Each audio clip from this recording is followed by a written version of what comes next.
In this video, I'm going to show you how to compute return on invested capital. This is very important concept in the sense that it measures the overall productivity of the invested capital. So as you know, the invested capital refers both the equity and the debt, and this measures the return not only in terms of equity capital but in terms of both equity and the debt capital. So how do you compute this return on invested capital? So the return on invested capital is defined as the ratio of after-tax profit before interest to the book value of invested capital. That means this is operating profit after taxes over invested capital, and this can also be computed as like this, right?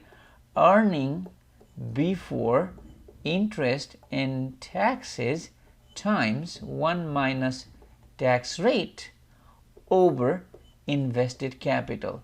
That basically measures the return on invested capital. This is an important measure because it can be compared with weighted average cost of capital, and as you know, weighted average cost of capital is the average cost that the business should pay to its equity and debt holder, whereas the return on invested capital is the overall return the business is generating. So you can compare these two measures and then see whether the company is adding value over time or not.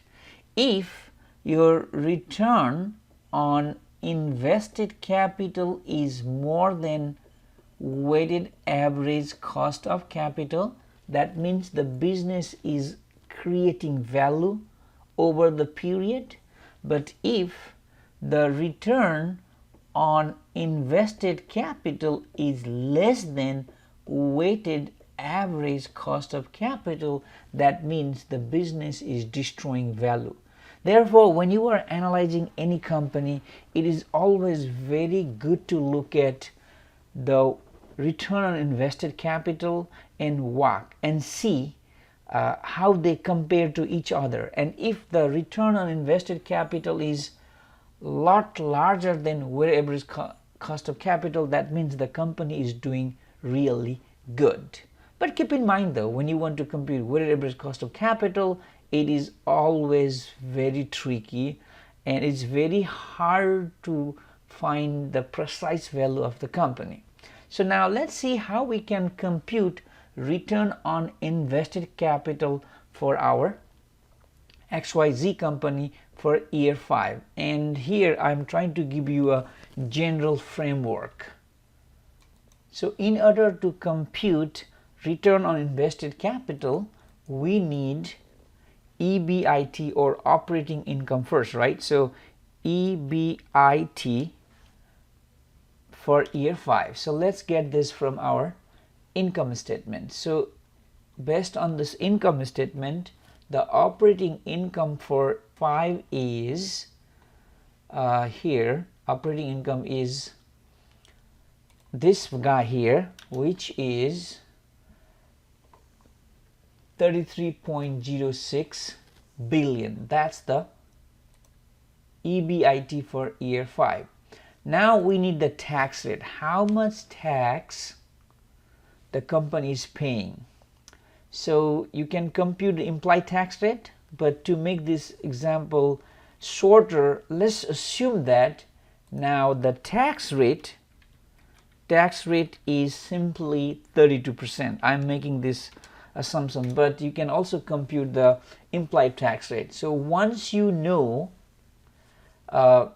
tax rate, you can easily compute EBIT times 1 minus tax rate, right?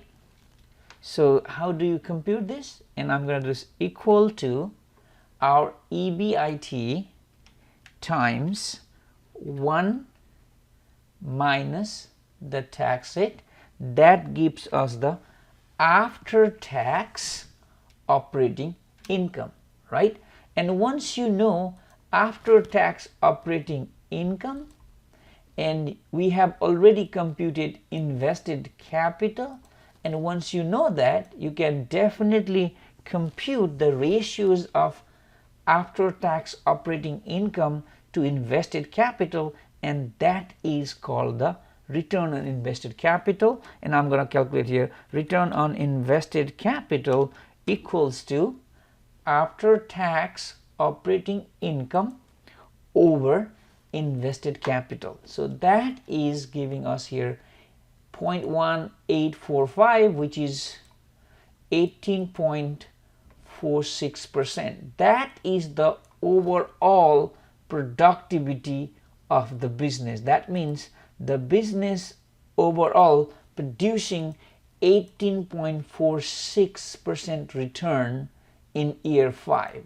So whether that business is creating value or not, you have to compare this with weighted average cost of capital. So if the weighted average cost of capital is, let's say, 12%, that means the return on invested capital is more than weighted average cost of capital, means the business is creating value. All right, thank you.